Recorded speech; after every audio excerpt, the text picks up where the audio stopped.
Now you want to start with a base of 2 cups of white flour. Some people like to try and say I should use whole wheat in my recipes since it's healthier, but I just don't like the color it turns out. Next, add a cup of sweet sugar for sweet freedom. This will really do most of the work for setting the flavor of your American. I always tell people they should only use white sugar because it turns out better than when you use brown sugar, but honestly even I can't taste the difference between the two most of the time.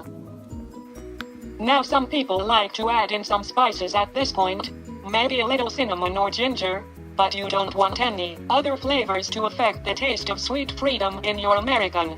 If you really insist on adding some spices, I would recommend cutting back on your level of freedom, I mean sugar, so that the flavor balances out better.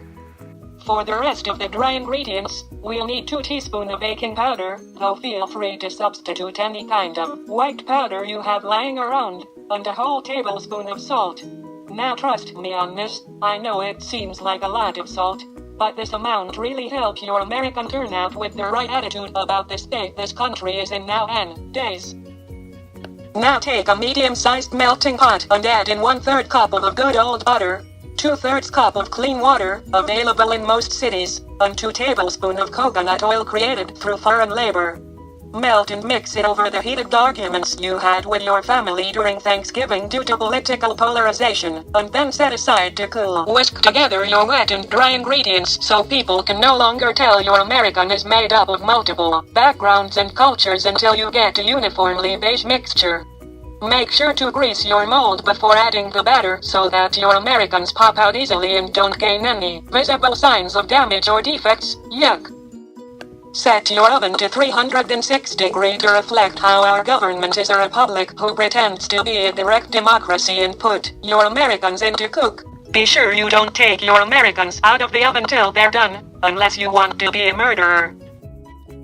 Now, we wait for them to cook. I like to take this 30 to 40 minutes to really reflect on what I hope for my Americans' future, and what lies in their past. We remain a house divided upon itself. Brother fights brother over the views of people they only know of. Families tear themselves apart over love, and people lose their natural-born rights because they're not a natural-born citizen. It's all turned into a great free-fall of ripping each other apart, and criticizing people who are different because we are scared of the fact we don't understand. In a closed system, we cannot grow, and it's all just so. Oh, they're done. When your Americans are fully formed, feel free to chuck them immediately after taking them out of the oven if you just don't want that kind of responsibility. Your Americans are ready when they're no more than light golden color. Any darker any people will need to thoroughly inspect your American before it enters anywhere, secure like an airport. Now not everyone has time to make an American from scratch, so here's a quick shortcut. Take 1 box of premixed notions and stereotypes, add a 2 units media bias so that it hold together, and 1 cup of social pressure to remain in popular opinion so that it all comes together, mixed together, and bake at a slowly but surely rising temperature until lightly golden.